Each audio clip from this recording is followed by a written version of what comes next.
নিরামিষের দিন চানা দিয়ে মানে ছোলা দিয়ে আর ছোলার ডালের বড়া দিয়ে এইভাবে একবার রাইস বানিয়ে দেখো, বাচ্চারা চেটেপুটে খেয়ে নেবে। নমস্কার বন্ধুরা, আমার চ্যানেলে তোমাদের সবাইকে স্বাগত জানাই।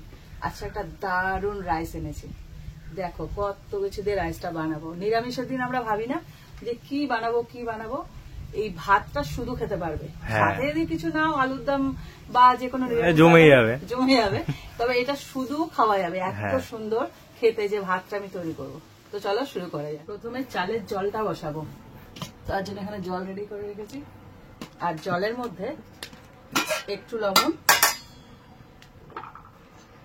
কয়েকটা জিনিস দিতে হবে, দিয়ে দিচ্ছি একটু লবণ,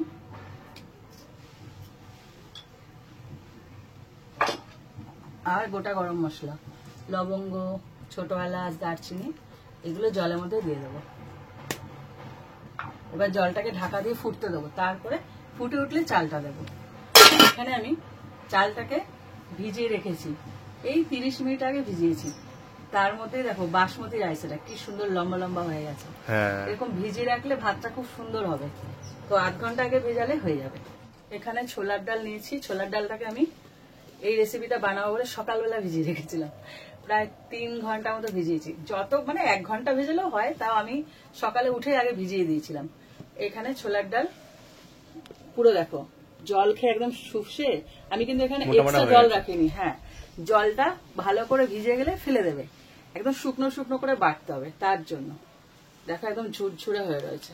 এবার এটাকে বেটে নেবো। তার মধ্যে এক টুকরো আদা আর একটা কাঁচা লঙ্কা নিয়ে নিয়েছি এর সাথে দেবো বলে। তো আদাটাকে আমি একটু থেতো করে নিই।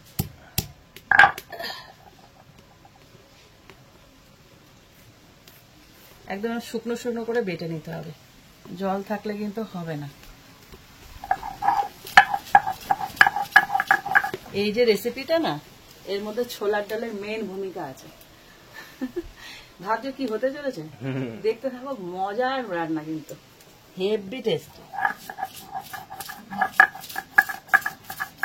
জলটা পুরোপুরি ফুটে গেছে, টকবক করে ফুটছে। এই সময় দিয়ে দেবো চালটাকে। জলটা ফুটলে তবেই চালটাকে দেবে। তাহলে কি সেদ্ধ বেশি ভালো হয়? সেদ্ধ ভালো হয় বলতে, এটা তো বাসমতি রাইস, এটা জল ফুটলে তবেই দিতে হয়। আচ্ছা আচ্ছা।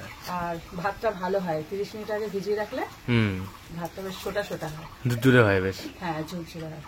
আর 70% কুক করতে হবে, পুরোপুরি না করে, কারণ ওটা পুরো মিক্সিং রাইস আছে তো। হ্যাঁ, পরে আবার মেশাতে হবে তো, তার জন্য। এখনো হয়নি। আর এদিকে আমার ডাল বাটা হয়ে গেছে। ডালটাকে প্রথমে তৈরি করি, এটা তো বড়া তৈরি করবো, তার জন্য। আর বড়া তৈরি করতে গেলে ডালটা কি বলতো ভালো করে তৈরি করতে হবে, না হলে ওই বড়া ভাল লাগবে না খেতে। অনেক কিছু মেশাতে হবে, হ্যাঁ, ফেটাতে হবে, মেশাতে হবে। ডাল বাটলাম আর বড়া হয়ে গেল, হবে না। বড়া বানাবো বলে ডালটাকে রেডি করব, তার জন্য দিয়ে দিচ্ছি সামান্য লবণ, একটু হলুদ গুঁড়ো, আর এখানে গোটা জিরে। এই গোটা জিরেটা অবশ্যই দেবে, এটা একটা দারুণ টেস্ট আনবে। সামান্য জিরের গুঁড়ো, এটা ভাজা জিরের গুঁড়ো। এবার এটাকে ফেটিয়ে নেব। এর মধ্যে আদা আর কাঁচা লঙ্কা তো আছেই, এটা ভালো করে ফেটাতে হবে। এই বড়াটা টেস্টি বানাতে হবে, তার জন্য এত কিছু দেওয়া।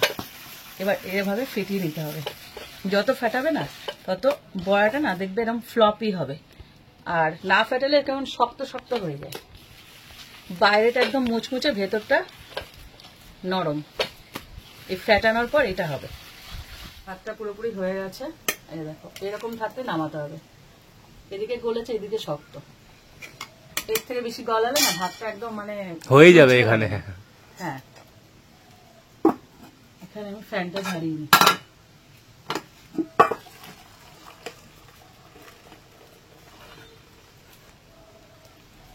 আমি কড়াই বসিয়ে দিচ্ছি। এবার আমার বাকি কাজগুলো শুরু। কড়াইটা গরম করে নিয়েছি হালকা। এবার দিচ্ছি চিনেবাদাম। চিনেবাদামটাকে শুকনো খোলায় ভাজবো, কোনো তেল দিয়ে ভাজবো না, খুব ভালো করে ভেজে নেবো, একদম বাদাম ভাজা যেরকম হয় আর কি, ওরকম ভাবে মানে খেতে পারবো আমি, তাই তো? আপনার খাওয়ার জন্য আজকে না, এটা আমি রেসিপিতে দেবো, ওই আর কি, যা ভাজি সব খেয়ে নেয়। না না, বাদামটা দেখো পুরো ভেজে নিয়েছি। এর থেকে বেশি ভাজলে কালচে হয়ে যাবে। এবার আমি এটাকে তুলে নেব। চটপট চটপট আওয়াজ হচ্ছে, হ্যাঁ, আর বাগান থেকে তেল ছাড়ছে। একটাও দেবো না। না না নেবো না, তুমি রান্নাতেই দাও। এবার এর মধ্যে দিয়েছি সাদা তেল। এটা সাদা তেলেও হয়, সর্ষের তেলে হয়, তবে সাদা তেলে করলেই ভালো লাগবে দেখতে।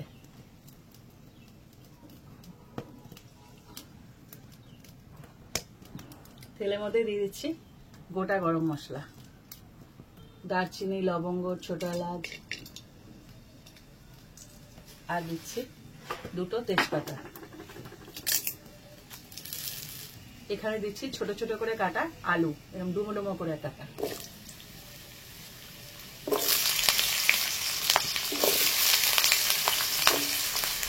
আলুটাকে সম্পূর্ণ লাল করে ভেজে নেব।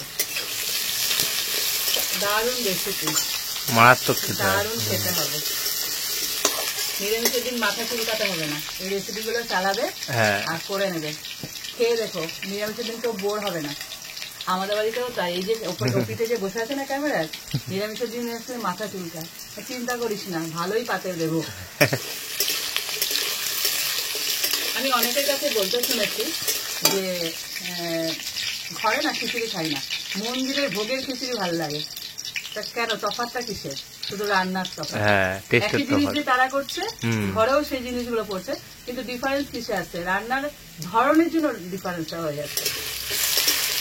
আলুগুলো পুরো লালচে করে ভেজে নিয়েছি। এবার দিয়ে দিচ্ছি 1 টুকরো আদা, এইভাবে গ্রেট করে দিয়ে দেবে। পড়ছে ভাজা হয়ে যাচ্ছে। আমি এটা করলেও খুব খুশি হয়, বলে পড়ছে আর ভাজা হয়ে যাচ্ছে। লাইভ নাকি? হ্যাঁ, বেশ এত একটা আদা টুকরো, অনেকটাই আদা। এবার দিয়েছি এর মধ্যে কাঁচা লঙ্কা কুচি, 3 থেকে 4টে কাঁচা লঙ্কা। আর এখানে আমি যে চালটা নিয়েছি বলে দিচ্ছি তোমাদেরকে, 500 গ্রাম চাল নিয়েছি। 500 গ্রাম চাল অনুযায়ী এখানে আমি 2খানা মিডিয়াম সাইজে আলু নিয়েছি। এবার তোমরা এই জনসংখ্যা অনুযায়ী বাড়াতে কমাতে পারো, কোনো ব্যাপার না। এবার এটাকে ভেজে নেবো ভালো করে, আদা আর কাঁচা লঙ্কা দিয়ে। আলুটাকে সব ভাজা হয়ে গেছে, কাঁচা লঙ্কা, আদা। এবার দিচ্ছি ক্যাপসিকাম, একটা বড় সাইজের ক্যাপসিকাম দিচ্ছি, তার হাফ ক্যাপসিকাম আমি কুচিয়ে নিয়েছি। এই ক্যাপসিকামটা স্বাদের জন্য দিচ্ছি, খুব ভালো লাগবে খেতে। এবার আলুর সাথে এটাকেও ভেজে নেবো। আর ক্যাপসিকাম না একটা নরম সবজি, তো মানে অল্প ভাজলেই না হয়ে যায়। তো এর সাথে আমি দিয়ে দিচ্ছি ছোলা। এই ছোলাটা আমি ভিজিয়ে রেখেছিলাম সকালবেলা, উঠেই আমি এই ছোলা ভিজিয়েছি। আর ভিজিয়েছি ছোলার ডাল, একটা গোটা একটা ছাড়ানো। ছোলাটাকে ভেজানোর পর সেদ্ধ করে নিয়েছি। যখন ভিজে গেছে, এটাকে সেদ্ধ করা ছোলা, কিন্তু এটা কাঁচা ছোলা নয়। ছোলাটাকে আলুর সাথে ভালো করে ভেজে নেব। দেখতে কেমন লাগছে? ব্যাপক।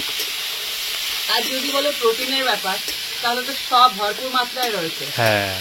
নিরামিষের দিন মাথা চুলকাতে হবে না। কি খাবো কি খাবো, এটা বিশেষ করে বাচ্চাদের জন্য না দারুণ একটা রেসিপি। দেখবে অনেক বাচ্চা আছে নকরাবাজি করে, এটা খাবো না ওটা খাবো না, তাদের জন্য একদম দারুণ। ছোলা আলু সব দেখো কি সুন্দর ভাজা হয়ে গেছে, ছোলাগুলো গ্লেজ দিচ্ছে তেল লেগে, ভালো মতো ভাজা হয়ে গেছে। এবার দিয়ে দিচ্ছি টমেটো। এখানে মিডিয়াম সাইজের 2খানা টমেটো আমি কুচি করে নিয়েছি। টমেটো দেওয়ার সাথে সাথে আমি দিয়ে দেবো লবণ। এখানে ভাত সেদ্ধ করার সময়, মানে চালটা যখন ফুটাচ্ছিলাম, তখন কিন্তু লবণ দেওয়া ছিল। এবার ওখানে একটু হালকা লবণের ভাব আছে ভাতের মধ্যে, সেই বুঝে এখানে লবণটা অ্যাড করতে হবে। একদম অল্পটুকু হলুদ গুঁড়ো দেবো, একদম অল্প। মনে সান্ত্বনা না, মনের সান্ত্বনা না, জাস্ট কালারের জন্য একটুখানি। এখানে ভাজা জিরে গুঁড়ো দিচ্ছি 1 চামচ, আর লঙ্কার গুঁড়ো নামমাত্র, একদম নামমাত্র, 1 চামচের থেকেও কম। এবার এটাকে ভালো করে ভেজে নেব।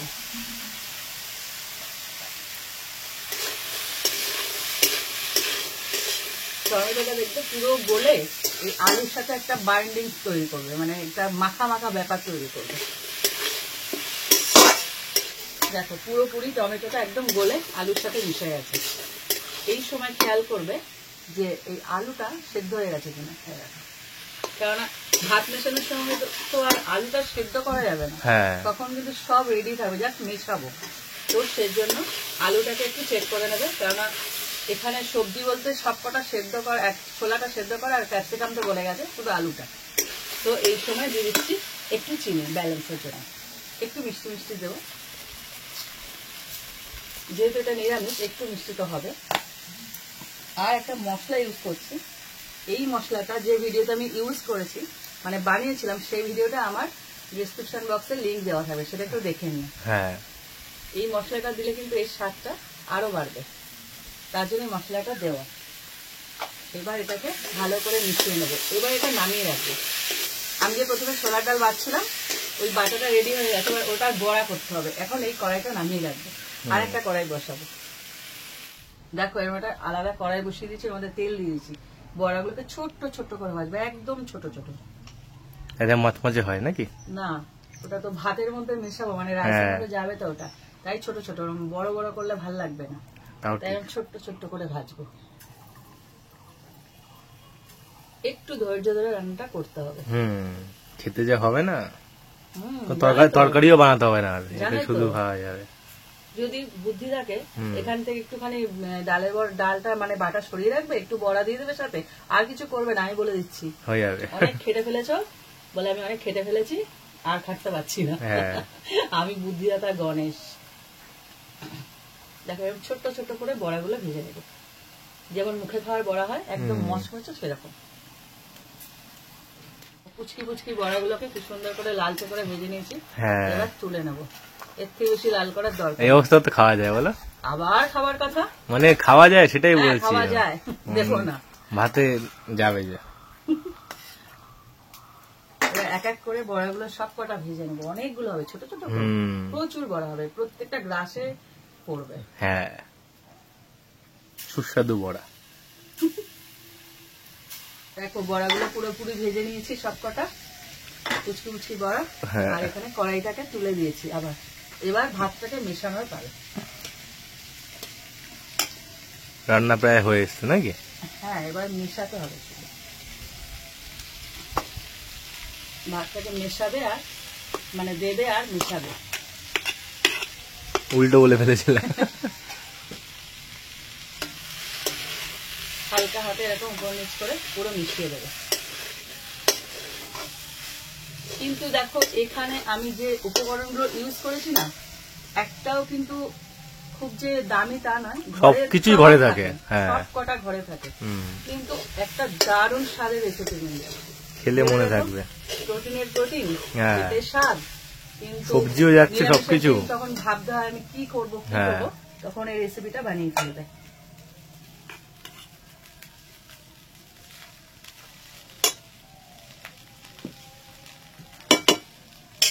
এবার ওপর নিচ করে ভালো করে মিশিয়ে মিশিয়ে বারবার ভাতটার সাথে দিয়ে দিতে হবে। এইভাবে দেখো পুরো ভাতটা ওপর নিচ করে এভাবে মিশিয়ে নিয়েছি।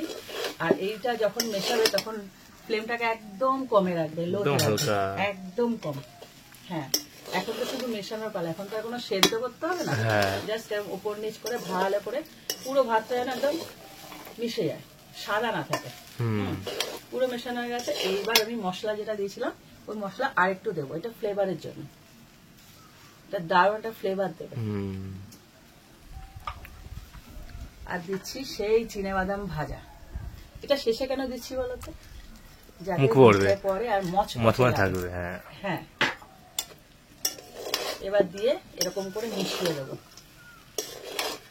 আর একদম শেষে কে যাবে বলতো, বড়া। সব জানে। বড়াগুলো একদম শেষে দেবো, কেন বলতো, যখন ভাত খাবে মচমচে লাগে। কি আওয়াজ! কেমন লাগছে রেসিপিটা? ব্যাপক লাগছে, ভালো না? খুব হেলদি আর খুব টেস্টি। হ্যাঁ, হেলদি এবং টেস্টি। ওপর নিচ করে মিশিয়ে দিলাম, তৈরি হয়ে গেল চানা রাইস।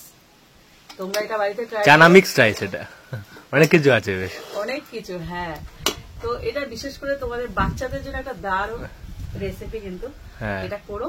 আর এরকম যখন বাচ্চাদের জন্য করবে তখন ঝালের পরিমাণটা একটু কম দেবে, আমি সবসময় বলে থাকি, কারণ বাচ্চারা তো ঝাল খেতে পারে না।